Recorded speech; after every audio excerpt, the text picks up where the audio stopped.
First of all, we can study with the anatomy of kidney.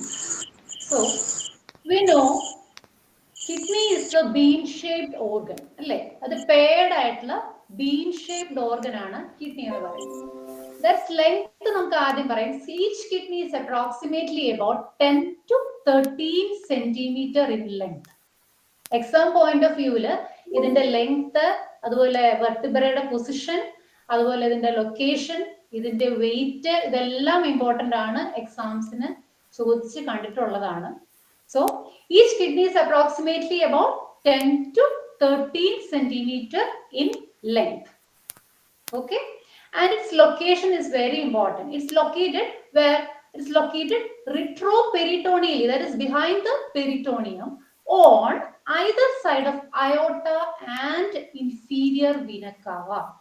So it is located retroperitoneally on either side of aorta and inferior vena cava. So, and then it is located between which all vertebra? It is located between the 12th thoracic and 3rd lumbar vertebrae. It is very, very important. It is located between the 12th thoracic and 3rd lumbar vertebrae. So here, what are the points? Its length. It is about 10 to 13 centimeter in length, and it is located retroperitoneally on either side of aorta and inferior vena cava. It is located between 12th thoracic and 3rd lumbar vertebrae. And one more thing to add is that its weight. In male, it is about 160 grams of weight. It is not added in the, it's not included in the clip. You can write it down. So in male, it is about 160 gram weight. In female, approximately about 135 grams of weight. Okay. Then next one point is that right kidney is usually few centimeters lower than left kidney. Can anybody say why it is?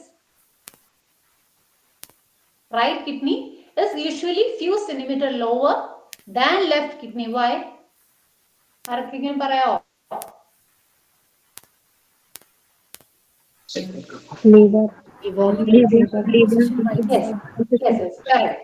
Because liver lies above it. That's the reason. Right kidney is usually few centimeters lower because liver lies above it.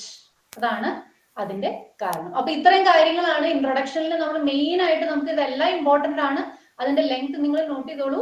Each kidney is approximately അതിന്റെ length 10 to 13 centimeter ആണ്. It is located retroperitoneally ആണ്. ഏതിന്റെയൊക്കെ സൈഡിലായിട്ടാണ്? ഏതിന്റെ either side of aorta and inferior vena cava ആണ്. Vertebra എന്ന് പറയുന്നത് between the 12th thoracic and 3rd lumbar. Then its weight. Male kidney approximately 160 gram. Female kidney approximately 135 gram. Then right kidney is usually few centimeters lower than left because the liver lies above it. മനസ്സിലാവുന്നുണ്ടോ?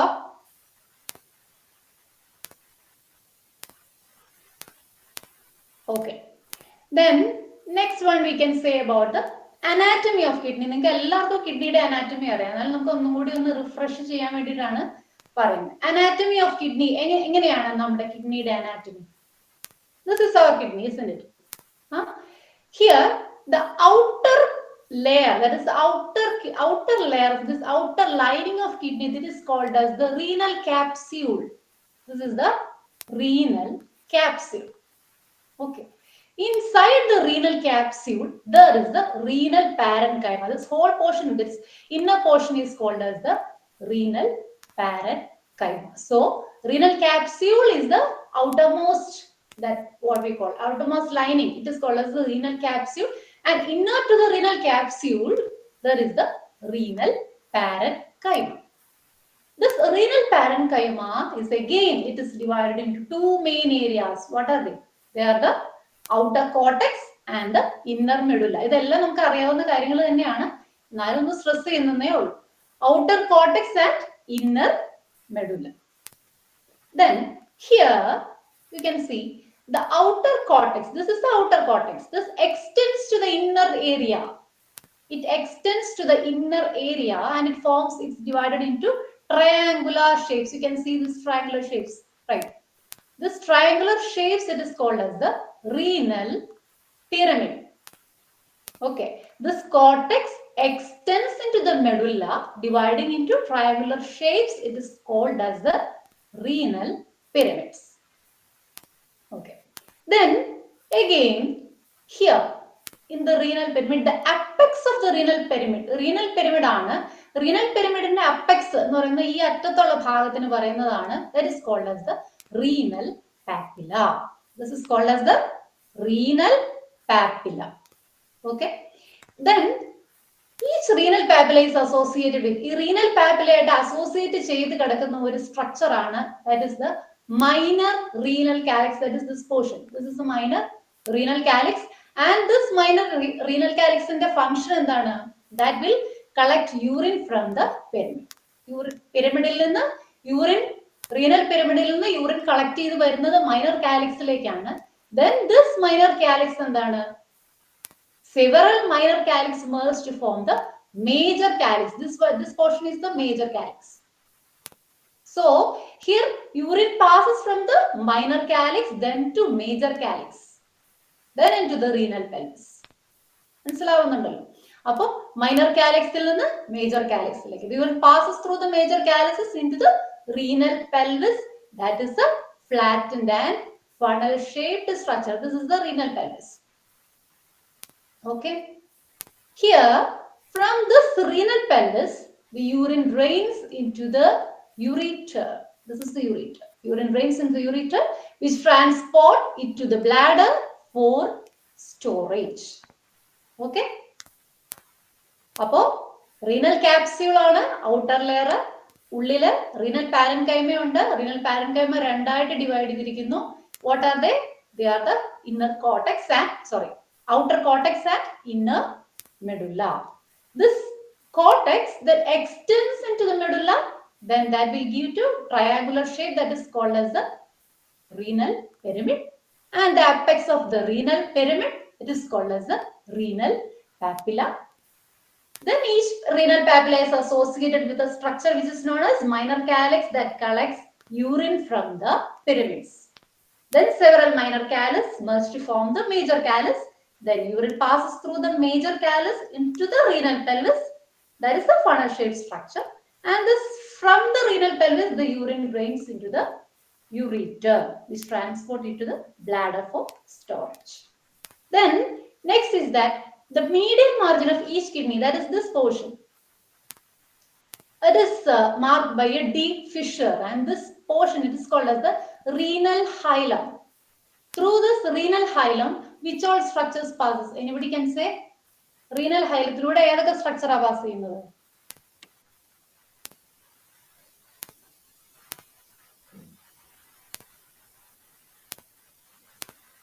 So renal vessels and ureter. Okay, renal vessels and ureter enter and exit kidney via this structure. Okay, ഇത് മനസ്സിലായല്ലോ? അടുത്ത പോർഷനിലേക്ക് നമുക്ക് പോയാലോ? anatomy മനസ്സിലായോ? Structure മനസ്സിലായോ എല്ലാവർക്കും? Okay. Okay, then we can go to, അപ്പോൾ ഇപ്പൊ നമ്മൾ പറഞ്ഞത് ഇൻട്രൊഡക്ഷൻ പറഞ്ഞു, പിന്നെ എന്താ പറഞ്ഞത്? അനാറ്റമി പറഞ്ഞു. ഇനി നമുക്ക് പറയാനുള്ളത് അനാറ്റമിക്കൽ റിലേഷൻഷിപ്പ് ആണ്. അത് വെരി ഇമ്പോർട്ടന്റ് ആണ്, അത് നിങ്ങൾ ശ്രദ്ധിച്ചോളാം. അത് നമുക്ക് എളുപ്പമാണ് പഠിക്കാനായിട്ട്, പക്ഷെ നിങ്ങളത് ഓർത്തിരിക്കേണ്ട ഒന്നാണ്. സോ ലെഫ്റ്റ് കിഡ്നിയുടെ ആന്റീരിയർ റിലേഷൻസ് എന്തൊക്കെയാണ്? ലെഫ്റ്റ് കിഡ്നിയുടെ ആന്റീരിയറിൽ ഏതൊക്കെ ഓർഗൻസ്? അപ്പൊ നമ്മൾ നമ്മുടെ അനാറ്റമിക്കൽ പൊസിഷനിൽ നിന്ന് നോക്കുക. അപ്പൊ അങ്ങനെ നിൽക്കുമ്പോൾ ലെഫ്റ്റ് കിഡ്നിയുടെ ആന്റീരിയർലി ഏതൊക്കെയാണ് കാണുന്നത്? ഓഫ് കോഴ്സ് നിങ്ങൾ തന്നെ നോക്കുക. ഏതൊക്കെയാണ്? സ്റ്റൊമക്ക് ഉണ്ട്, പാൻക്രിയാസ് എന്തായാലും ഉണ്ട്. Pancreas is on the left side. Pancreas, stomach. Okay, anterior പൊസിഷനിൽ pancreas, stomach, spleen, suprarenal gland, left colic flexure, jejunum. This is the anterior relation of the left kidney, that is stomach, pancreas, spleen. അത് മൂന്ന് നമുക്ക് organ എളുപ്പമാണ്. പിന്നെ suprarenal gland, left colic flexure, jejunum.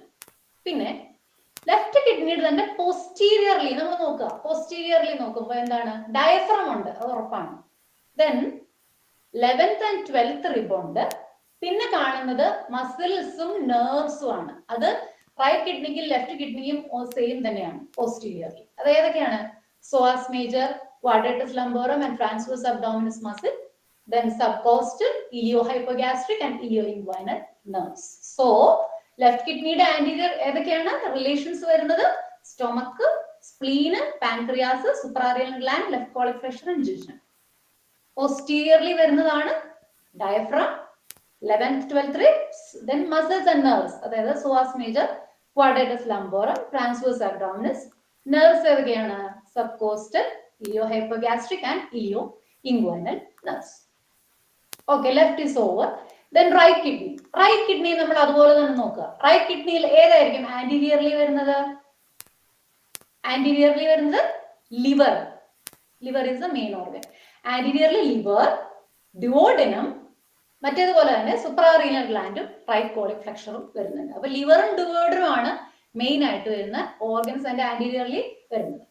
Posteriorly ആണെങ്കിൽ same തന്നെയാണ്. Diaphragm വരുന്നുണ്ട്, 11th rib വരുന്നില്ല, അതിന് പകരം 12th rib മാത്രമേ ഉള്ളൂ.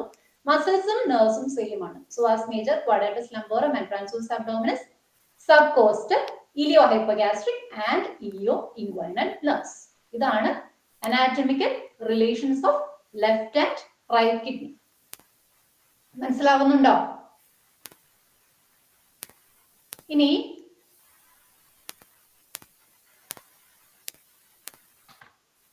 ഓക്കെ, അനാറ്റമിക്കൽ റിലേഷൻസ് കഴിഞ്ഞു കഴിഞ്ഞാൽ പിന്നെ നമുക്ക് കിഡ്നിയുടെ മെയിൻ ആയിട്ടുള്ള ആർട്ടീരിയൽ സപ്ലൈയും വീനസ് ഡ്രെയിനേജും ആണ് ഉള്ളത്. Kidney is supplied with blood. അതെങ്ങനെയാണ്? ഏത് ആർട്ടറിയാണ്? Renal artery. നിങ്ങൾക്ക് അറിയാം, റീനൽ ആർട്ടറി ആണ് kidney supplied with blood via the renal artery. ഈ റീനൽ ആർട്ടറി തന്നെ നമ്മുടെ കിഡ്നിയുടെ അകത്തേക്ക് കയറുമ്പോൾ ഒരുപാട് ബ്രാഞ്ചസ് ആയിട്ട് മാറുന്നുണ്ട്. അത് അത് ഏതൊക്കെ ബ്രാഞ്ചസ് ആണ്, അത് ഇമ്പോർട്ടന്റ് ആണ്. അത് ഏതൊക്കെ ബ്രാഞ്ചസ് ആണെന്ന് നമുക്ക് നോക്കാം. റീനൽ ആർട്ടറി നമ്മൾ കിഡ്നിയിലേക്ക് എൻ്റർ ചെയ്യുമ്പോൾ തന്നെ അത് ആന്റീരിയർലി പോസ്റ്റീരിയർലി രണ്ട് ഡിവിഷൻ ആയിട്ട് മാറും. This is the anterior division and this is the posterior division. രണ്ട് ആന്റീരിയർ ഡിവിഷനും പോസ്റ്റീരിയർ ഡിവിഷനുമായിട്ട് മാറുന്നു. പിന്നെ എന്താണ്, ഇത് എൻ്റർ ചെയ്ത് കഴിഞ്ഞിട്ട് ഉടനെ തന്നെയാണ് ഈ റീനൽ ആർട്ടറി എൻ്റർ ചെയ്ത് കഴിയുമ്പോൾ തന്നെ വരുന്നതാണ് ഇന്റർ ലോബാർ ആർട്ടറി. ഈ അതായത് anterior segmental, anterior position, anterior ഡിവിഷനും പോസ്റ്റീരിയർ ഡിവിഷനും 5 സെഗ്മെന്റൽ ആർട്ടറീസ് ആയിട്ട് എഗെയിൻ ഡിവൈഡ് ചെയ്യുന്നു. അതായത് ആന്റീരിയറിൽ നിന്നും 5 ആർട്ടറീസ് ഉണ്ട്, പോസ്റ്റീരിയറിൽ നിന്നും 5 സെഗ്മെന്റൽ ആർട്ടറീസ് ഉണ്ട്. അപ്പൊ ആന്റീരിയർ സെഗ്മെന്റൽ, അതായത് each segmental artery, that is ഓരോ സെഗ്മെന്റൽ ആർട്ടറീസും divides to form the inter lobar artery. Renal artery enter ചെയ്ത് കഴിഞ്ഞിട്ട് ആദ്യമേ വരുന്ന ഡിവിഷൻ ആണ് ഇന്റർ ലോബാർ ആർട്ടറി എന്ന് പറയുന്നത്. That is number 2. That is this one, inter lobar artery. ആ ഇന്റർ ലോബാർ ആർട്ടറി അതിന്റെ പേരിൽ തന്നെയാണ്. They are situated on either side of every renal pyramid. നമ്മൾ റീനൽ പിരമിഡ് കണ്ടു അല്ലെ? ട്രയാങ്കുലർ ഷേപ്പിലുള്ള റീനൽ പിരമിഡ് കണ്ടു. ആ റീനൽ പിരമിഡിന്റെ രണ്ട് സൈഡിലൂടെയാണ് എന്ത് പോകുന്നത്? Inter lobar artery. In the name itself there is that interlobar artery. ഇടയിലൂടെ റീനൽ പിരമിഡിന്റെ either സൈഡിലൂടെയാണ് പോകുന്നത്. ഇനി this interlobar artery undergo further subdivision. Interlobar artery ആണ് ആദ്യത്തേത്. അത് അടുത്ത സബ്ഡിവിഷൻ, അതായത് എവിടെ പോകുമ്പോഴായിരിക്കണം? റീനൽ പിരമിഡിന്റെ മുകളിലത്തെ ഭാഗം, അതായത് റീനൽ പിരമിഡിന്റെ ബേസിന്റെ അവിടെ ചെല്ലുമ്പോൾ ഒരു ആർച്ച് പോലെ വരും. അതിനെയാണ് എന്ന് പറയുന്നത് that is called as the arcuate arteries. അപ്പോ ഇമ്പോർട്ടന്റ് ആയിട്ടുള്ളതാണ്. റീനൽ ആർട്ടറി ആണ്. അത് അകത്തേക്ക് കയറുമ്പോൾ അത് ഇന്റർ ലോബാർ ആർട്ടറി ആകുന്നു. അത് എവിടെയാണ്? Situated either side of every renal pyramid. ഓരോ റീനൽ പിരമിഡിന്റെയും സൈഡിലൂടെ പോകുന്നു. പിന്നെ അത് ബേസിലേക്ക് വരുമ്പോൾ that will leads to an arch-like artery that is called as the arcuate artery. This one is the arcuate artery. ഇനി ഈ ആർക്കുവേറ്റ് ആർട്ടറിയിൽ നിന്ന് ഫർദർ ആയിട്ട് division, further sub division that will leads to interlobular artery. Interlobar alla, interlobular artery arises from this arcuate artery. ഇനി ഇന്റർലോബുലർ artery മുതലാണ് നമുക്ക് important ആയിട്ടുള്ളത്. ഇന്റർലോബുലർ ആർട്ടറിയിൽ അത് തന്നെ ഡിവൈഡ് ചെയ്താണ് നമ്മുടെ അഫറന്റ് ആർട്ടീരിയോളായി മാറുന്നത്. അഫറന്റ് ആർട്ടീരിയോളും എഫറന്റ് ആർട്ടീരിയോളും മനസ്സിലാവുന്നുണ്ട്. അപ്പൊ interlobular artery pass through the cortex dividing one last time to form the afferent arteriole. So അപ്പൊ എങ്ങനെയാണ് അതിന്റെ ഇത് വരുന്നത്? ഫസ്റ്റ്ലി റീനൽ ആർട്ടറി വരുന്നു, അത് ഇന്റർലോബാർ ആർട്ടറി ആയിട്ട് ഈച്ച് പിരമിഡിന്റെ സൈഡിലൂടെ പോകുന്നു. ഇന്റർലോബാർ ആർട്ടറി പിരമിഡിന്റെ ബേസിൽ വരുമ്പോൾ that will turn into arcuate artery, and this arcuate artery then in turn it divides into the interlobular artery arises from this arcuate artery, and this interlobular artery divides into form the afferent arterioles. ഇനി ഈ afferent arterioles എന്താ ചെയ്യുന്നത്? It forms a capillary network. അതെല്ലാവർക്കും അറിയാം. നമ്മുടെ ഗ്ലോമറുലസിൽ capillary network ഉണ്ടാക്കുന്നത് afferent arteriole ആണ്, where the filtration takes place. Filtration കഴിഞ്ഞു കഴിഞ്ഞാൽ പോകുന്നത് ഏതാണ്? that capillaries come together to form the efferent arterioles. അപ്പോൾ renal artery, interlobar artery, arcuate artery, interlobular artery, afferent arteriole, then efferent arteriole. ഇത്രയുമാണ് കിഡ്നിയുടെ arterial supply എന്ന് പറയുന്നത്. കിഡ്നിയുടെ ആർട്ടീരിയൽ സപ്ലൈ എന്ന് പറയുന്നത്. ഇനി നെക്സ്റ്റ് വൺ നമുക്ക് വീനസ് ഡ്രെയിനേജ് കൂടെ നോക്കാം. Kidneys are drained of venous blood by എങ്ങനെയാണ്?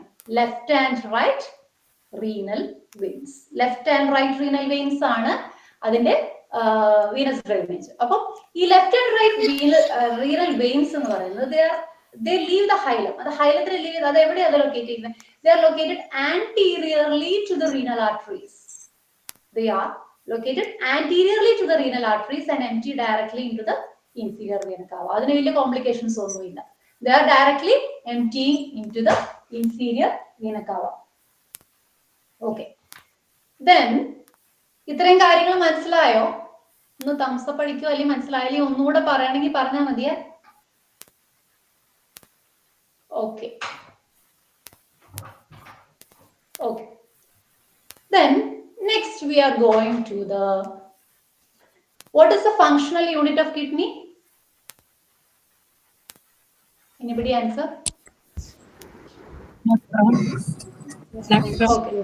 എത്ര nephrons? Approximately എത്ര nephrons ഉണ്ട് each kidney have? അത് ക്വസ്റ്റ്യൻ ആണ്. 1.3 million. Very good. 1 to 1.5 million nephron. Very good. 1 to 1.5 million, approximately 1 to 1.5 million nephrons are present in each kidney. അത് important ആണ്, അത് നിങ്ങളൊന്ന് ശ്രദ്ധിച്ചേക്കുക. Then, so നെഫ്രോണിന്റെ സ്ട്രക്ചർ ആണ് നമുക്ക് പഠിക്കാൻ പോകുന്നത്. വെരി വെരി ഇമ്പോർട്ടന്റ് ആണ് നെഫ്രോണിന്റെ സ്ട്രക്ചർ. അതെന്ന് പറയുന്നത് it contains, ആദ്യം അതിന്റെ സ്ട്രക്ചേഴ്സ് ഏതൊക്കെയാണെന്ന് പറയാം. First one it is the glomerulus. Then അത് ഞാൻ ജസ്റ്റ് ഒന്ന് പോയിന്റ് ചെയ്ത് പോവാം, അത് കഴിഞ്ഞിട്ട് അത് എക്സ്പ്ലെയിൻ ചെയ്യാം. Glomerulus, then PCT, that is the proximal convoluted tubule, then loop of Henle, then DCT, then the collecting duct. This is the structure of nephron. First portion is the glomerulus. Okay. Then this glomerulus, what is a glomerulus? It is a tightly packed loop of capillaries. It is a tight, this one is the glomerulus. Okay. It is a tightly packed loop of capillaries. It is supplied by, കണ്ടോ ഇവിടെ നമ്മൾ ആദ്യം പഠിച്ചായിരുന്നു interlobular artery. This is the interlobular artery. അത് എന്താകുന്നുണ്ട്? Afferent arteriole ആവുന്നുണ്ട്. അത് capillary നെറ്റ്വർക്കിൽ വരുന്നുണ്ട്. പിന്നെ തിരിച്ചു പോകുമ്പോൾ എഫറന്റ് ആർട്ടീരിയോൾ ആവും. അത്രയേ ഉള്ളൂ. അപ്പോ ഇവിടെ പറഞ്ഞിരിക്കുന്നത് ഗ്ലോമറുലസ് എന്ന് പറയുന്നത് it is a tightly packed loop of capillaries. It is supplied by the afferent arteriole and drained by the efferent arteriole. Okay. It is a tightly packed loop of capillaries, glomerulus. Okay. Then it is again, it is the next portion is that it is surrounded by a capsule. This is a capsule. This is called as the Bowman's capsule. This This capsule is the Bowman's capsule. And this Bowman's capsule, we can study detail about this glomerulus. First, I will tell about the structures. So, this Bowman's capsule, that it extends into a tube-like structure. This is the tube-like structure. This is called as the PCT, that is the proximal convoluted tubule. Okay. And this proximal convoluted tubule, then it extends to the loop of Henle. ഇത് extend ചെയ്തിട്ട് ഇത് താഴേക്ക് വരുമ്പോൾ ഇതിനൊരു thick descending limb ഒരു thin descending limb ഉണ്ട്.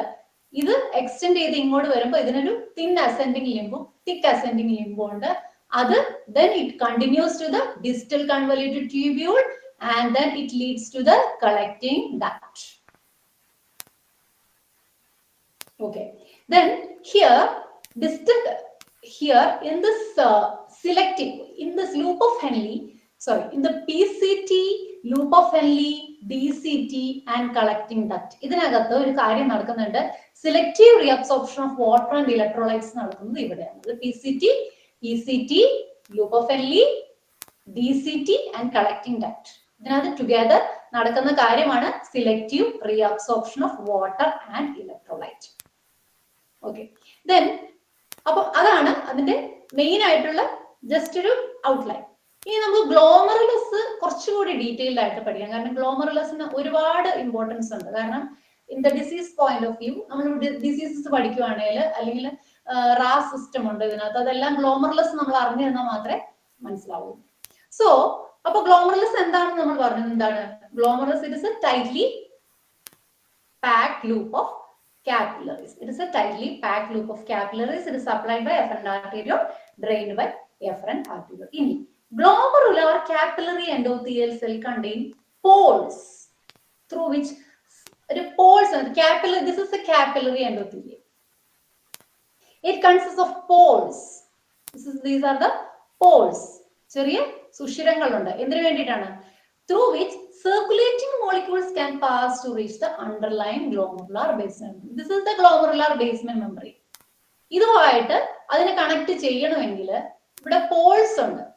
Molecules അവിടെ exchange ചെയ്യപ്പെടുന്നത് ഈ പോൾസിലൂടെയാണ്. സോ ഗ്ലോമറുലർ പിന്നെ പക്ഷെ അതെങ്ങനെയാണ്, ഏതുമായിട്ട് കണക്ട് ചെയ്തിട്ടാണ്? Glomerular epithelial cells have podocytes എന്ന് പറയുന്ന സെൽസ് ഗ്ലോമറുലാർ എപ്പിത്തീലിയൽ സെൽസിലുണ്ട്. ഏതാണ് പോഡോസൈറ്റ്സ് എന്ന് പറയുന്ന സെൽസ്? ഇതാണ് പോഡോസൈറ്റ്സ്. ഈ പോഡോസൈറ്റ്സ് എന്ന് പറഞ്ഞ സെൽസ് എന്താണ് ചെയ്യുന്നത്? They connect the adjacent epithelial cells. മനസ്സിലായോ? അഡ്ജസന്റ് എപ്പിത്തീലിയൽ സെൽസിനെ ഈ പോഡോസൈറ്റ്സ് കണക്ട് ചെയ്യുന്നു. സോ അപ്പം എന്താണ്? കാപ്പിലറി എൻഡോത്തീലിയൽ സെൽസിൽ പോൾസ് ഉണ്ട്. ഈ പോൾസിലൂടെയാണ് മോളിക്യൂൾസ് പുറത്തേക്ക് എൻ്റർ ചെയ്യുന്നത് അല്ലെങ്കിൽ എക്സിറ്റ് ആവുന്നത്. അതുപോലെ തന്നെ ഗ്ലോമറുലാർ എപ്പിത്തീലിയൽ സെൽസ് ആണ്. ഇത് ഈ കാണുന്നത് ഗ്ലോമറുലാർ എപ്പിത്തീലിയൽ സെൽസ് ആണ്. That is A parietal epithelium. This is A basement membrane. ഈ ബേസ്മെന്റ് മെമ്പറൈൻ ആയിട്ട് കണക്ട് ചെയ്യുന്നത് ഒരു ഫുഡ് ലൈക്ക് പ്രോസസ് ഉണ്ട് ഇവിടെ എപ്പിത്തീലിയൽ സെൽസിൽ, ഈ ഗ്ലോമറുലാർ ബേസ്മെന്റ് മെമ്പറൈന്റെ മുകളിൽ. അതിനെയാണ് പോഡോസൈറ്റ്സ് എന്ന് പറയുന്നത്. അതാണ് ഗ്ലോമറുലാർ ബേസ്മെന്റ് മെമ്പറൈൻ ആയിട്ട് അതിനെ കണക്ട് ചെയ്ത് പോകുന്നത്. ഇതാണ് ഗ്ലോമറുലസിന്റെ ഇന്റേണൽ ആയിട്ടുള്ള സ്ട്രക്ചർ. ദെൻ അപ്പോ ഇത് നമ്മൾ നോക്കിക്കേ, ഇതൊരു ഗ്ലോമറുലസ് ആണ്. This is the Bowman's capsule. Just ആദ്യം മുതൽ നമുക്ക് നോക്കാം. This is the Bowman's capsule. So this is the parietal epithelium that covers the Bowman's capsule, and this is the capillary loops. Capillary loops ആണിത്. This is the epithelial cells or podocytes that has a foot-like projection that touches this poles. Okay, this is the endothelial cells, of course.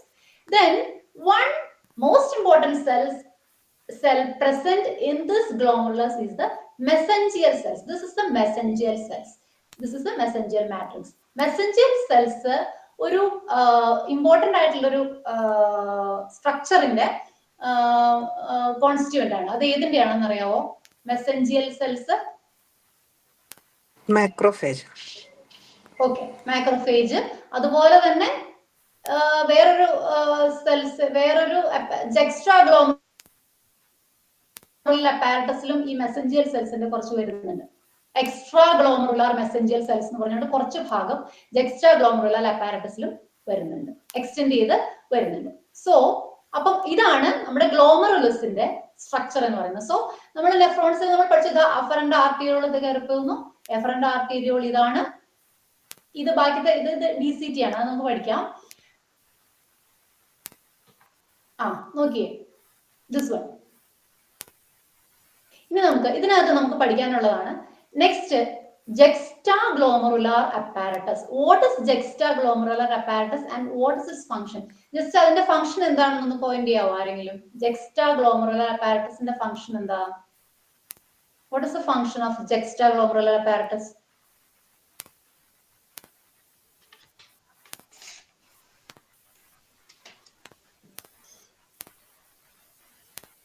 Hemodynamic regulation and renin production. Very important ആണ്. Juxtaglomerular apparatus very important ആണ്. അത് നല്ല stress കൊടുത്ത് പഠിക്കേണ്ടതാണ്, പരീക്ഷയ്ക്ക് ചോദിക്കുന്നതാണ്. അത് ശരിക്കും പറഞ്ഞാൽ എന്താണ് അതിന്റെ ശരിക്കും അവരുടെ ഫംഗ്ഷൻ എന്ന് പറയുന്നത് ഗ്ലോമറുലാർ ഹീമോഡൈനാമിക്സ്. ഹീമോഡൈനാമിക്സ് കറക്റ്റ് ആക്കുക, അതുപോലെ റെനിൻ റിലീസ് ചെയ്യുക. അത് രണ്ടുമാണ് അതിന്റെ മെയിൻ ആയിട്ടുള്ള ഫംഗ്ഷൻ എന്ന് പറയുന്നത്. വാട്ട് ഇസ് ജെക്സ്റ്റാഗ്ലോമറുലാർ അപ്പാരറ്റസ് എന്ന് പറയുന്നത് എന്താണ്? അതെന്താണ്? അത് എന്തെല്ലാം കംപ്രൈസ് ചെയ്താണ് ജെക്സ്റ്റാഗ്ലോമറുലാർ അപ്പാരറ്റസ് വരുന്നത്? ആരെങ്കിലും ഒന്ന് പറഞ്ഞേ. ഏതൊക്കെ സെൽസ് കൂടിയാണ് വരുന്നത്? ഓക്കെ, അതിനകത്ത് വരുന്നത് it is a complex that is made up of few cells of glomerulus. Few cells of glomerulus എന്ന് പറയുന്നത് that is extra glomerular mesangial cells. ഇത് എക്സ്ട്രാ ഗ്ലോമറുലാർ മെസഞ്ചിയൽ സെൽസ് നമ്മൾ അകത്ത് കണ്ടു, അത് കുറച്ച് പുറത്തുകൂടി എക്സ്റ്റെൻഡ് ചെയ്ത് വരുന്നതാണ് എക്സ്ട്രാ ഗ്ലോമറുലാർ മെസഞ്ചിയൽ സെൽസ് എന്ന് പറയുന്നത്. പിന്നെ എന്താണ്? Few cells of efferent arteriole, DCT, efferent arteriole and macula densa. അപ്പോ juxtaglomerular apparatus is very important.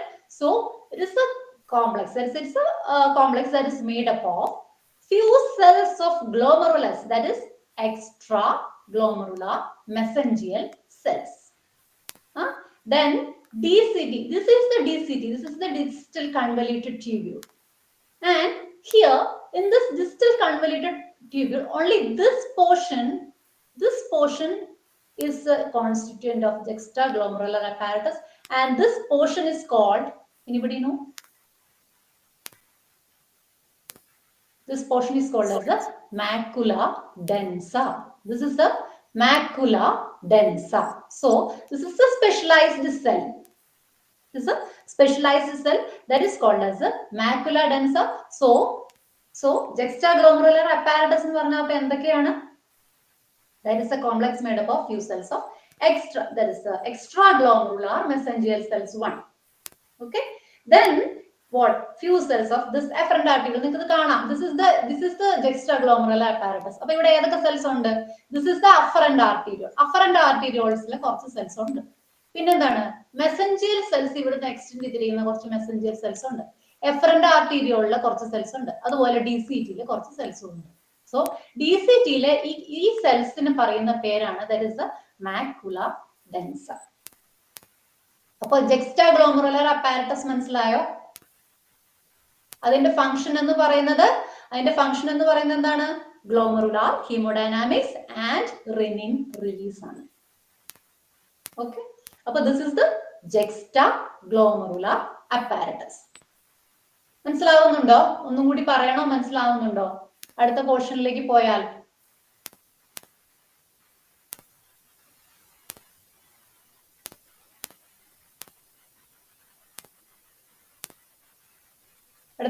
പോട്ടെ.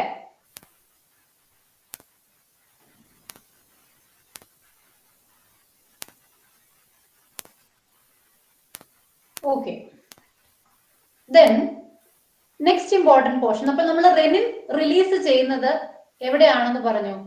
റെനിൻ റിലീസ് ചെയ്യുന്നത് എവിടെയാണ്? റെനിൻ റിലീസ് ചെയ്യുന്നത് മാക്കുല ഡെൻസയിലാണെന്ന് പറയാം. ഇനി ഓട്ടോ റെഗുലേഷൻ എന്ന് പറഞ്ഞാൽ എന്താണ്? Anybody no what is auto regulation?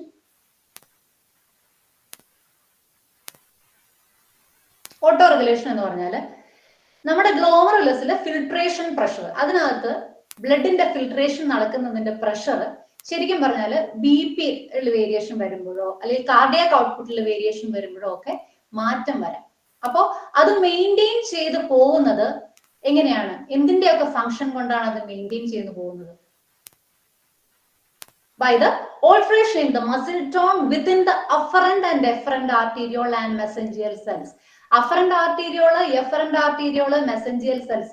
ഈ മൂന്ന് സെൽസ് അല്ലെങ്കിൽ ഈ മൂന്ന് സ്ട്രക്ചേഴ്സിന്റെയും ഫംഗ്ഷൻ കൊണ്ടാണ് നമ്മുടെ filtration pressure in glomerulus maintain ചെയ്തു പോകുന്നത്. That is called as the auto regulation. അതിനെയാണ് ഓട്ടോ റെഗുലേഷൻ എന്ന് പറയുന്നത്. What is auto regulation? The filtration pressure in glomerulus is normally maintained by the alteration in muscle tone within the afferent and efferent arteriole and also the mesangial cell. This is called as the auto regulation. Okay. Then, first of all, ini namukku ipo renal perfusion pressure. What is the renal perfusion pressure? Renal perfusion ennu parayunnathu endana? Renal perfusion എന്ന് പറഞ്ഞാൽ it is the blood flow that passes through a unit mass of renal tissue. ഒരു കുറച്ച് renal ടിഷ്യൂവിലേക്ക് അല്ലെങ്കിൽ നമ്മൾ അതിലേക്കുള്ള blood ഫ്ലോവിനെയാണ് renal perfusion എന്ന് പറയുന്നത്. That is normally 600 ml per minute ആണ്. So if there is reduced renal perfusion pressure കുറവാകുമ്പോൾ that will lead to the increased local production of prostaglandin. ഇപ്പൊ നമ്മൾ പറയാൻ പോകുന്നത് ഒരു ഇമ്പോർട്ടന്റ് ആയിട്ടുള്ള സിസ്റ്റം, ആ സിസ്റ്റം ആണ് അതിന്റെ ആദ്യം മുതലേ ആണ് പറയുന്നത്. അപ്പൊ അത് നോക്കുക. അപ്പൊ എന്താണ് ഓട്ടോ റെഗുലേഷൻ വഴി, അതായത് ഓട്ടോ റെഗുലേഷൻ ആണ് നമ്മൾ പറഞ്ഞത്. അപ്പോൾ റീനൽ പെർഫ്യൂഷൻ പ്രഷർ കുറയുമ്പോൾ, that is when there is reduced renal perfusion pressure, there will be increased local production of prostaglandin. Renal perfusion pressure കുറയുമ്പോൾ പ്രോസ്റ്റാഗ്ലാൻഡിന്റെ പ്രൊഡക്ഷൻ കൂടും. അപ്പൊ പ്രോസ്റ്റാഗ്ലാൻഡിൻ ഏതൊക്കെ സമയത്താണ്, എന്തൊക്കെ സമയത്ത് പ്രൊഡ്യൂസ് ചെയ്യുന്ന ഒരു ഹോർമോൺ ആണ് പ്രോസ്റ്റാഗ്ലാൻഡിൻ? ഇൻഫ്ലമേഷൻ ഉണ്ടാവും, ഇൻഫ്ലമേഷൻ, പെയിൻ, ഈ സമയത്തൊക്കെ റിലീസ് ചെയ്യപ്പെടുന്നതാണ് this prostaglandin. It's a hormone like substance. അതെന്താ ചെയ്യുന്നത്? It will lead to the vasodilation of afferent arteriole. അപ്പോൾ ഇതിങ്ങനെ കുറഞ്ഞിരിക്കുവാണെങ്കിൽ, പ്രഷർ കുറഞ്ഞിരിക്കുവാണ്, അപ്പോൾ that will lead to the vasodilation of afferent arteriole, that in turn increases the intraglomerular pressure. അങ്ങനെ intraglomerular pressure, ഗ്ലോമറുലസിന്റെ അകത്തുള്ള pressure കൂടും. അപ്പോ pressure കൂടി കഴിയുമ്പോൾ വേറൊരു സാധനം പ്രൊഡ്യൂസ് ചെയ്യും. അതായത് in addition to this, what will be produced? Renin is produced by the macula densa. അങ്ങനെയാണ് renin അവിടെ പ്രൊഡ്യൂസ് ചെയ്യുന്നത്. Macula densaയിലാണ് renin പ്രൊഡ്യൂസ് ചെയ്യുന്നത്. How it is produced? When the renal perfusion pressure, what is renal perfusion? It is the blood flow that passes through a unit mass of renal tissue within a given time. That is about 600 ml per minute. If it is reduced, there will be an increased local production of prostaglandin.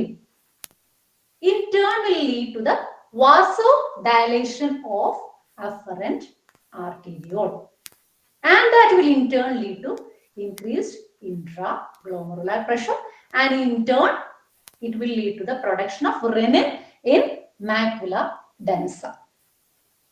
ഇത്രയും മനസ്സിലായോ?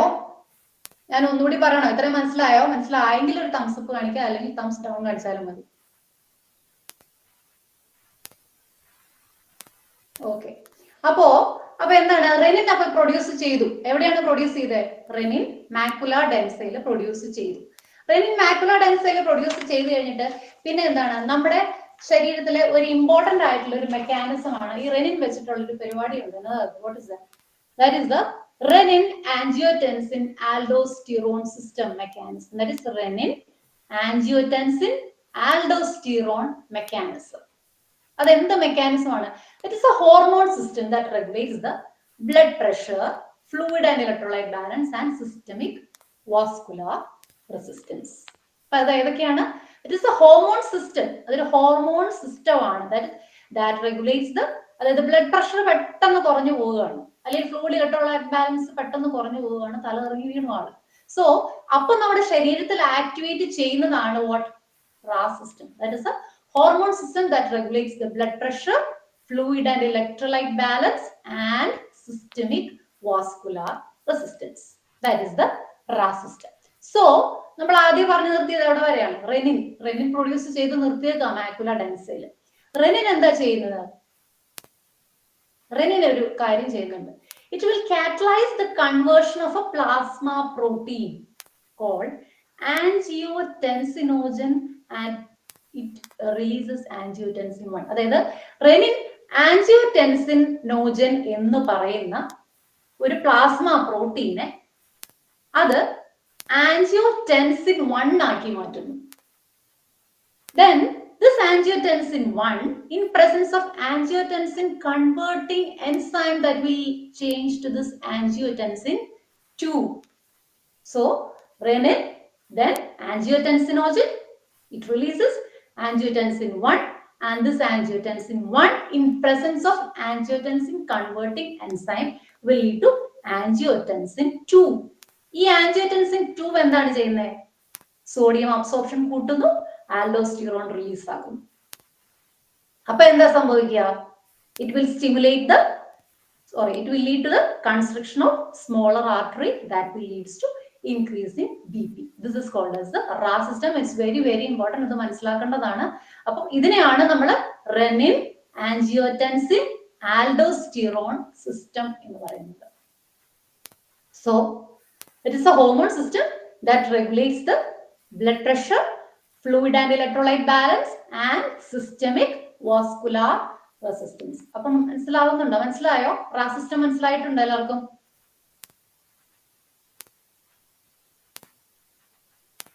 എന്തെങ്കിലും doubt ഉണ്ടോ? RAS system? Any doubt you can ask. Okay. Then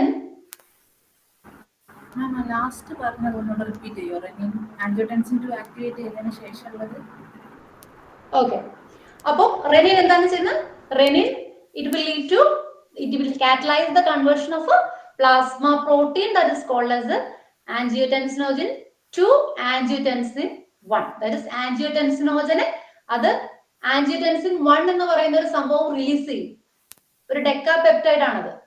angiotensin 1 എന്ന് പറയുന്ന ഒരു സാധനം release ചെയ്യുന്നു. ഈ angiotensin 1 എന്ന് പറയുന്നത് angiotensin converting എൻസൈമിന്റെ പ്രസൻസിൽ അത് angiotensin 2 ആയി മാറുന്നു. ഓക്കെ. Then ഈ angiotensin 2 എന്ത് ചെയ്യുന്നു? In turn it increases the sodium absorption and it will lead to aldosterone release. Sodium absorption കൂട്ടുന്നു. ഈ angiotensin 2 ന്റെ ഒരു ഫംഗ്ഷൻ ആണ്. That is sodium absorption. It will lead to sodium absorption കൂട്ടുന്നു. It will increases the sodium absorption and it will lead to the secretion of aldosterone. Aldosterone secrete ചെയ്താൽ എന്താ സംഭവിക്കുക? That will lead to the constriction of smaller artery that will lead to increase in blood pressure. അങ്ങനെ blood pressure അവിടെ maintain ചെയ്ത് പോകുന്നു. മനസ്സിലായോ? Okay. Then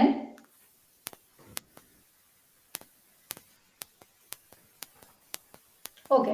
then അപ്പൊ അത്രയാണ് നമ്മുടെ കിഡ്നിയുടെ എന്താ പറയാ അനാറ്റമി, അതിന്റെ ഏകദേശം സ്ട്രക്ചർ നമ്മൾ പഠിച്ചു.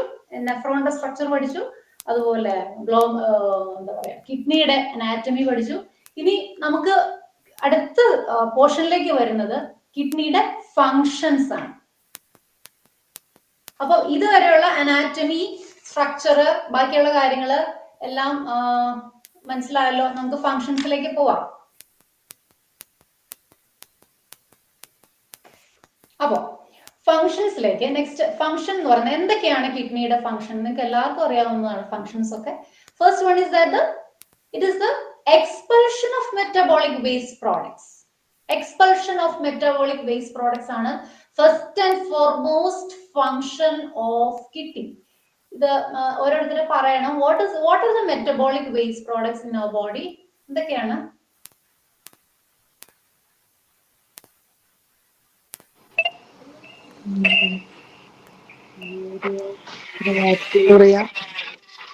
എന്തോ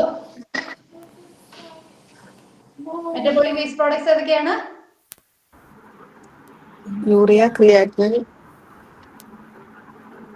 okay, urea, creatinine.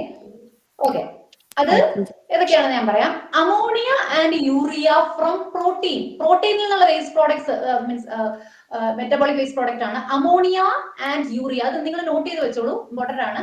Ammonia and urea from protein. Then creatinine from muscle, uric acid from nucleic acid. That is very important.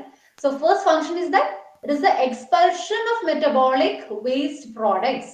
So here, so the metabolic waste products are ammonia and urea, that is from protein, creatinine from muscle, uric acid from nucleic acid. That are the metabolic waste products. The next function is that electrolyte fluid balance. Okay, that all know. You all know. Next one is that it controls BP. Then erythropoietin. What is erythropoietin? This erythropoietin is a substance which stimulates the production of RBC, isn't it? This stimulates the production of RBC. Red blood cell ഉണ്ടാവാനായിട്ട് അത് അതിന്റെ production stimulate ചെയ്യുന്ന ഒരു സംഭവമാണ് this erythropoietin. ഈ erythropoietin ഉണ്ടാവുന്നത് എവിടെയാണ്? ഒരു question ഉണ്ടായിരുന്നു PSC-യിൽ. Erythropoietin is synthesized by which organ? That is by kidney. So നമ്മുടെ കിഡ്നിയിൽ there is the fibroblast like cells that lie in the interstitium of renal cortex. Renal cortex-ൽ നിന്നാണ് ഈ എറിത്രോപോയിറ്റിന്റെ പ്രൊഡക്ഷൻ നടക്കുന്നത്. അതായത് renal cortex-ലാണ്, കിഡ്നിയിലാണ്. അത് of course inside the renal cortex that helps in the that is responsible for the production of the erythropoietin. Then next one is the active vitamin D metabolism. Metabolism spelling തെറ്റാണ്. Active vitamin D metabolism. So functions എന്തൊക്കെയാണ്? First one is the expulsion of metabolic waste products. What are the metabolic waste products? Ammonia and urea from protein, creatinine from muscle, uric acid from nucleic acid. Then electrolyte fluid balance. The next one is that it controls the blood pressure. The next one, it helps in the maturation of RBC, needs erythropoietin, and it helps in the production of this renal cortex, helps in the production of the erythropoietin. And last one is that it helps in the active vitamin D metabolism. Okay, then ini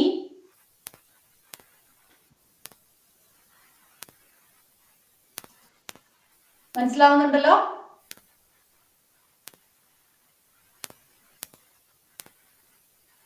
Next one, we can deal with the investigations of renal system. ഡേവിഡ്സനെ base ചെയ്തിട്ടാണ് ഞാൻ class എടുക്കുന്നത്. ഡേവിഡ്സണിലെ പോലെ തന്നെയാണ് അതിന്റെ നിങ്ങളത് വായിക്കണം. Davidson ശരിക്കും വായിക്കണം. ടെക്സ്റ്റ് ബുക്ക് ഒന്നും വിടാനില്ല, ഇതിനകത്തുള്ളതെല്ലാം ഇമ്പോർട്ടന്റ് തന്നെയാണ്. So next one we can deal with the investigations of renal system. Renal system കുറെ investigations ഉണ്ട്. ഇമ്പോർട്ടന്റ് ആയിട്ടുള്ള ഇൻവെസ്റ്റിഗേഷൻസ് ആണ് renal സിസ്റ്റത്തിലുള്ളത്. അതെല്ലാം ഇമ്പോർട്ടന്റ് ആണ്. അതെല്ലാം ക്വസ്റ്റ്യൻ എക്സാം പോയിന്റ് ഓഫ് വ്യൂല് വെരി വെരി ഇമ്പോർട്ടന്റ് ആണ്. First investigation is that routine urine. നമുക്ക് എല്ലാവർക്കും അറിയാവുന്നതാണ് routine urine. Okay, next one is the urine culture. Urine culture എന്താണ്? If any bacteria or any micro organism അതിന്റെ presence കണ്ടുപിടിക്കാൻ വേണ്ടിയിട്ടാണ് urine culture നടത്തുന്നത്. പിന്നെ റീനൽ ഫങ്ഷൻ ടെസ്റ്റ് ആണ്. അതെന്തിനാണ്? Creatinine, urea, uric acid, serum, sodium, potassium, blood urea, nitrogen, അതിന്റെ എല്ലാം എമൗണ്ട് അറിയാനായിട്ടും നോർമൽസി ആണോ എന്ന് അറിയാനായിട്ടുമാണ് that is renal function test. പിന്നെ അൾട്രാസൗണ്ട്, CT, MRI അതെല്ലാമാണ്. പിന്നെ glomerular filtration rate, GFR rate. Glomerular filtration rate normal എന്ന് പറയുന്നത് നമ്മുടെ ഡേവിഡ്സണിൽ പറഞ്ഞിരിക്കുന്നത് 150 ± 25 ml/min ആണ്. പക്ഷെ അതിപ്പോ 90 ml/min ആണെന്നാണ് റീസെന്റ് കാണുന്നത് ഡേവിഡ്സണിൽ. പക്ഷെ 150 ± 25 ml/min ആണ്. ശരിക്കും പറഞ്ഞാല് GFR glomerular filtration rate above 60 എന്ന് പറയുന്നത് that is normal. That is considered as normal. It is above, if GFR is above 60, it is considered as normal. But if it is below 60, there is any underlying that kidney disease is there. Okay. Then next one is that cystoscopy, then renal pyelogram. So routine urine culture, renal function test, ultrasound, CT, MRI, GFR. That is GFR. നമ്മൾ നോക്കേണ്ടത് important ആണ്. കിഡ്നിക്ക് എന്തെങ്കിലും problem ഉണ്ടെങ്കിൽ നമുക്കത് മനസ്സിലാവും. Cystoscopy, renal pyelogram. Then urine investigation നമ്മൾ എന്തൊക്കെയാണ് കാണുന്നത് എന്നുള്ളതാണ്. So first one is about the visual examination. Visual examination, in the name itself, you know, through the visual examination, we can see whether it is turbid, whether it is clear, whether it is bloody. That is the visual examination. The next one is that the dipstick test. Dipstick test in the urine glucose ariyanayittu, bilirubin, ketone, protein, glucose, pH, blood nitrate, leukocytes, ഇതെല്ലാം അറിയുന്നതിന് വേണ്ടിയിട്ടാണ് dipstick test ഉപയോഗിക്കുന്നത്. പിന്നെ microscopic examination. What all things we are seeing in microscopic examination? What all facts are to be noted here? In microscopic examination, we can see in urine sometimes WBC, RBC, bacteria, yeast, cast, crystals, etc. So can you say cast and crystals can be seen in which disease condition? Cast and crystals. Anybody? Renal failure. Renal failure അല്ല, renal stones-ലാണ് നമുക്ക് cast and crystals കാണാൻ പറ്റുന്നത്. Renal stones. പിന്നെ ആരെങ്കിലും ചോദിച്ചോ എന്തെങ്കിലും? അപ്പൊ renal സ്റ്റോൺസിലാണ് cast and crystals നമുക്ക് കാണാൻ പറ്റുന്നത്. ഇനി കുറച്ച് ക്വസ്റ്റ്യൻസ് ആണ്. ഇത് ക്വസ്റ്റ്യൻസ് എക്സാമിന് ചോദിച്ചിട്ടുള്ളതാണ്. ആർക്കെങ്കിലും അറിയാമെങ്കിൽ ആൻസർ പറയണം. Dysmorphic RBC comes from where? ആർക്കെങ്കിലും അറിയാവോ? Dysmorphic RBC comes from or red cell cast that is coming from, it is coming from kidney. നമുക്ക് പരീക്ഷയ്ക്ക് ചോദിക്കുമ്പോൾ അങ്ങനെ തന്നെ ചോദിക്കുള്ളൂ. Red cell cast come from kidney only. Then red cell cast indicates the presence of dash. എന്താണ് red cell cast indicate ചെയ്യുന്നത്? ഏത് disease condition ആണ് red cell cast indicate ചെയ്യുന്നത്? ഇവിടെ എന്തോ അല്ല, റെഡ് സെൽ കാസ്റ്റ് എന്ന് പറയുന്നത് nephritic syndrome. Yes, glomerulo nephritis. Nephritic syndrome ആണ് റെഡ് സെൽ കാസ്റ്റ്. അത് ഇമ്പോർട്ടന്റ് ആണ്. ഇത് ക്വസ്റ്റ്യൻസിൽ ചോദിച്ചിട്ടുള്ളതാണ്, നോട്ട് ചെയ്തോളൂ. White cell cast indicates. White cell cast ഉണ്ടെങ്കിൽ അത് ഏത് ഡിസീസ് കണ്ടീഷനിലാണ് കാണുന്നത്? White cell cast very good, pyelonephritis ആണ് വൈറ്റ് സെൽ കാസ്റ്റ് കാണുന്നത്. പൈലോനെഫ്രൈറ്റിസിലാണ്. പിന്നെ kidney disease, any kidney disease that is without bleeding, bleeding ഇല്ലാതെ നമുക്ക് കിഡ്നി ഡിസീസ് കാണുന്നത് ഏത് കണ്ടീഷനിലാണ്? ഏത് കണ്ടീഷനിലാണ്? Nephrotic syndrome. നെഫ്രോട്ടിക് സിൻഡ്രോം അല്ല, normocytic നോർമോക്രോമിക് anemia. Kidney disease without bleeding can be seen in normocytic normochromic anemia. This is very important. Normocytic normochromic anemia ആണ് without bleeding kidney disease കാണുന്നത്.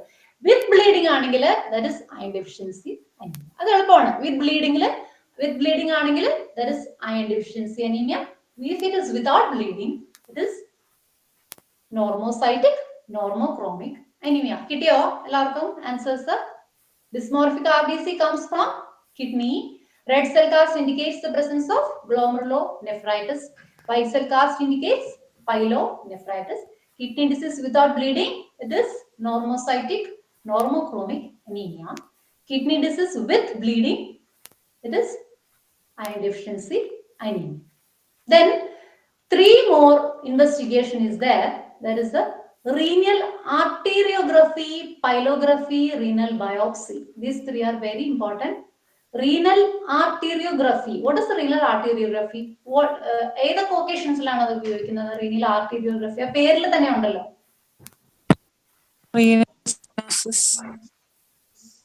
എവിടെ? അതെ അതെ ശരിയാണ്. കറക്റ്റ്. റീനൽ ആർട്ടറി സ്റ്റീനോസിസ് ഉണ്ട്, block ഉണ്ട്, haemorrhage following renal trauma. ഈ മൂന്ന് കണ്ടീഷനിലാണ്. Which all conditions this renal arteriography is used? Here, renal artery stenosis, block, hemorrhage following renal trauma. ആവശ്യമുള്ള പോയിന്റ് നോട്ട് ചെയ്തോളൂ കേട്ടോ, എല്ലാം സ്ലൈഡിനകത്തില്ല. So renal artery stenosis, block, haemorrhage following renal trauma. So ഇനിയത് പിന്നെ pyelography എന്ന് പറയുന്നത്, ഇൻവെസ്റ്റിഗേഷനിൽ രണ്ട് ടൈപ്പ് പൈലോഗ്രഫി ഉണ്ട്. അതായത് ആന്റിഗ്രേഡ് ആൻഡ് റിട്രോഗ്രേഡ്. ആന്റിഗ്രേഡും റിട്രോഗ്രേഡും പൈലോഗ്രഫി ഉണ്ട്. What is pyelography? This is the examination of collecting duct system. Examination of collecting duct systemത്തിലൂടെ നോക്കുന്നതിനാണ്. That is called as pylography. It can be antigrade and retrograde. Antigrade എന്ന് പറഞ്ഞാൽ എന്തായിരിക്കും? That is മുകളിൽ നിന്ന്, അതായത് collecting ഡക്റ്റില് അല്ലെങ്കിൽ collecting ട്യൂബ്യൂളില് dye inject ചെയ്യുക. അതിൽ contrasting medium inject ചെയ്തിട്ട് നമ്മൾ എന്ത് ചെയ്യാം? കളക്ടിങ് ട്യൂബ്യൂളിൽ ഇഞ്ചെക്ട് ചെയ്തിട്ട് കിഡ്നി കാണുന്നു, യൂറിറ്റർ കാണുന്നു, യൂറിനറി ബ്ലാഡർ കാണുന്നു. പക്ഷെ റിട്രോഗ്രേഡ് ആണെങ്കിൽ നേരെ തിരിച്ചാണ്. യൂറിറ്ററിലാണ് ദിസ് കോൺട്രാസ്റ്റ് മീഡിയം ഇഞ്ചെക്ട് ചെയ്യുന്നത്, മുകളിലേക്കാണ് കാണുന്നത്, യൂറിറ്ററിൽ നിന്ന് മുകളിലേക്കുള്ളത്. അപ്പൊ that is retrograde. Injection in ureteric airways, mostly for detecting vesico ureteral reflex ഒക്കെ കാണുന്നതിന് വേണ്ടിയിട്ടാണ്. അത്ര ഡീറ്റെയിൽ ആയിട്ടില്ലെങ്കിലും പൈലോഗ്രഫി എന്ന് പറയുന്നത് രണ്ട് ടൈപ്പ് ഉണ്ട്. That is antegrade and retrograde. Then next one, renal biopsy is very very important. Question ചോദിച്ചിട്ടുണ്ട്. റീനൽ ബയോപ്സി ഏതൊക്കെ ഡിസീസ് കണ്ടീഷന്റെ ഇൻവെസ്റ്റിഗേഷൻ ആണ് ചെയ്യുന്നത്? Renal biopsy both nephritic and nephrotic syndrome, the investigation is renal biopsy.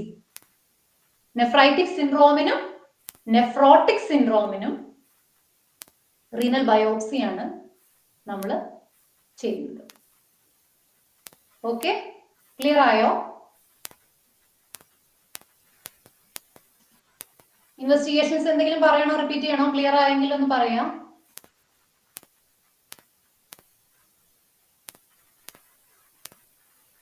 Okay, then next നമുക്ക് ഒരു portion കൂടി discuss ചെയ്യാം. അതായത് what are the presenting problems in renal and urinary tract disease? Presenting problems ഏതൊക്കെയാണ് നമ്മുടെ renal and urinary tract diseases വരുന്നത്? ഏതൊക്കെയാണ് നമ്മുടെ presenting problems? First one is that oliguria or anuria. What is the normal urine level in our body? Anybody can say normal urine level? That is an important question. Normal urine level.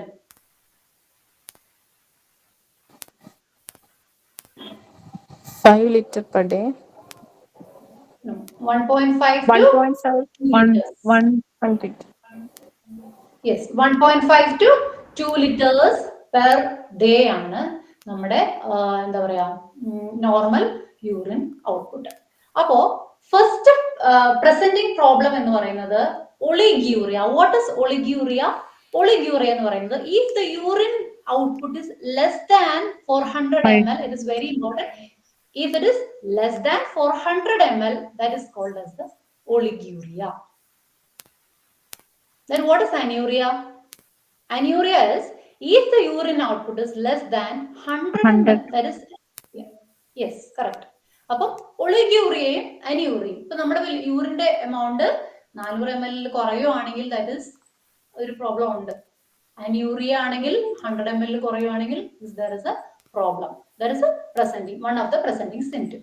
Then polyuria ആണ് അടുത്തത്. What is polyuria? Polyuria ആണെങ്കിലോ 3 ലിറ്ററിൽ കൂടും. 24 hours urine more than urine volume in excess of 3 liters per 24 hours. അത് ഏതൊക്കെ disease conditions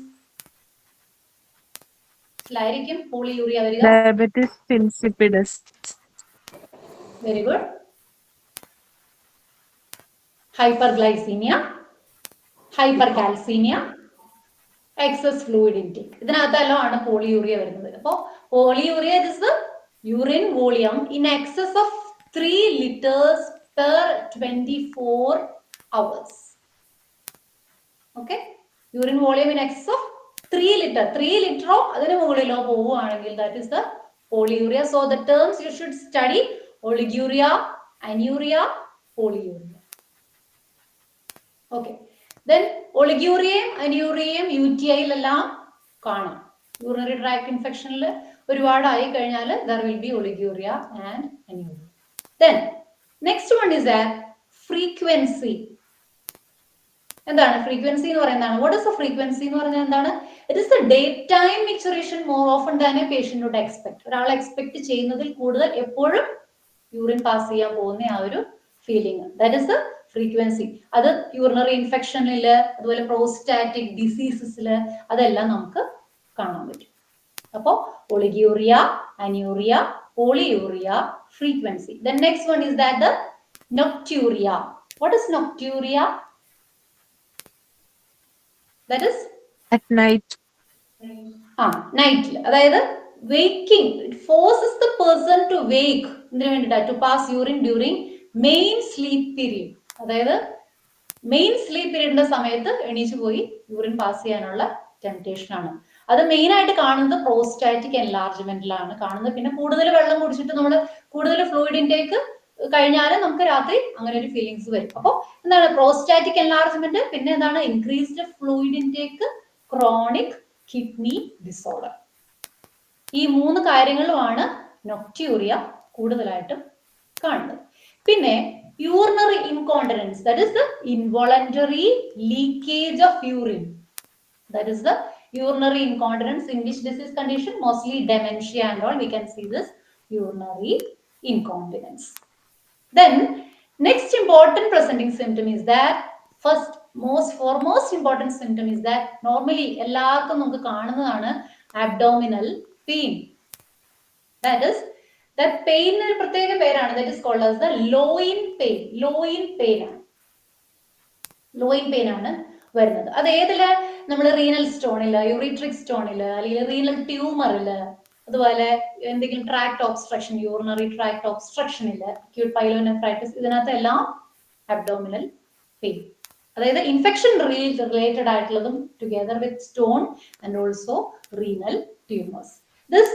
next one എന്ന് പറയുന്നത് acute loin pain radiating to groin. Renal colic എന്ന് പറയുന്നത് എന്താ?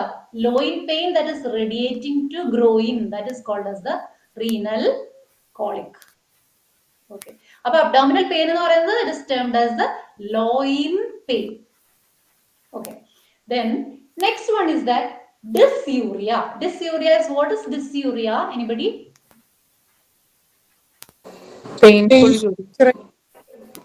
Painful urination ആണ്. Yes, painful micturition അല്ലെങ്കിൽ painful urination ആണ് dysuria. It is seen in urinary tract infection. പിന്നെ edema. Edema is another important symptom of this renal symptom. There is an excessive accumulation of fluid within the interstitial space ആണ് edema എന്ന് പറയുന്നത്. പിന്നെ hypertension ഉണ്ടാകും. പിന്നെ എന്താണുള്ളത്? hematuria ഉണ്ടാകും. Hematuria can be visible and it also can be non-visible. Visible hematuria എന്ന് പറഞ്ഞാൽ എന്താണ്? നമ്മുടെ വിഷ്വൽ എക്സാമിനേഷനിൽ നമ്മൾ hematuria, ബ്ലഡിന്റെ സ്പോട്സ് കാണുന്നു അല്ലെങ്കിൽ ബ്ലഡ് കാണുന്നു, that is called as visible hematuria. അത് ഏതിലൊക്കെയാ കാണുന്നത്? മാലിഗ്നൻസിയിൽ കാണാം, യൂറിനറി ട്രാക്ട് ഇൻഫെക്ഷനിൽ കാണാം, സ്റ്റോൺസ്, വെരി ഗുഡ്, സ്റ്റോണിൽ കാണാം. അപ്പൊ വിസിബിൾ ആയിട്ടുള്ള നമുക്ക് കാണാൻ പറ്റും, ബ്ലഡ് കാണാൻ പറ്റും യൂറിനിൽ, അത് മാലിഗ്നൻസിയില്, യൂറിനറി ട്രാക്ട് ഇൻഫെക്ഷൻ, സ്റ്റോൺ. പക്ഷെ നോൺ വിസിബിൾ ആണെങ്കിൽ എപ്പോഴൊക്കെയാണ്? എന്തെങ്കിലും ഒരു അണ്ടർലൈൻ കാർസിനോമ ഇസ് ദേർ. അപ്പൊ അങ്ങനെ വരുമ്പോഴാണ് നമുക്ക് നോൺ വിസിബിൾ ആയിട്ടുള്ള ഹെമറ്റോറിയ കാണാൻ പറ്റുന്നത്. മനസ്സിലായോ ഇന്നടുത്ത പോർഷൻ എല്ലാവർക്കും? ഏതെങ്കിലും പോർഷൻ ആർക്കെങ്കിലും ഡൗട്ട് ഉണ്ടെങ്കിൽ ഇപ്പൊ ചോദിക്കാം. മനസ്സിലായോ? നമുക്ക് ഡിസീസ് കണ്ടീഷൻസ് നെക്സ്റ്റ് ക്ലാസ്സിൽ എടുക്കാം. ഇത് ഇൻട്രൊഡക്ഷൻ എല്ലാം ഫിനിഷ്. എന്തോ എഡിമ റീനൽ ഡിസീസസിൽ മെയിൻ ആയിട്ട് ലോവർ ലിംബിൽ അങ്ങനെ സ്പെസിഫിക് ആയിട്ടുണ്ടോ? ഫേഷ്യൽ എഡിമ കൂടുതൽ കാണുന്നത് കിഡ്നി ഡിസീസിൽ. ലോവർ ലിംബിൽ എഡിമ ഏതിനാണ് കൂടുതൽ കാണുന്നത്? Cardiac condition. അത് നമ്മുടെ ഡേവിഡ്സണില് എഡിമ എന്ന് പറയുന്ന ഡേവിഡ്സണിനകത്ത് നിങ്ങളൊന്ന് വായിക്കുമ്പോൾ അതിനകത്ത് എഡിമയുടെ ഒരു എന്താ പറയാ ഒരു ലിസ്റ്റ് ഉണ്ട്. എഡിമയുടെ ഒരു ചാർട്ട് ഉണ്ട്, അതിനകത്ത് എല്ലാം ഉണ്ട്. അത് ജസ്റ്റ് ഒന്ന് ഗോ ത്രൂ ചെയ്യാം. ഓക്കെ.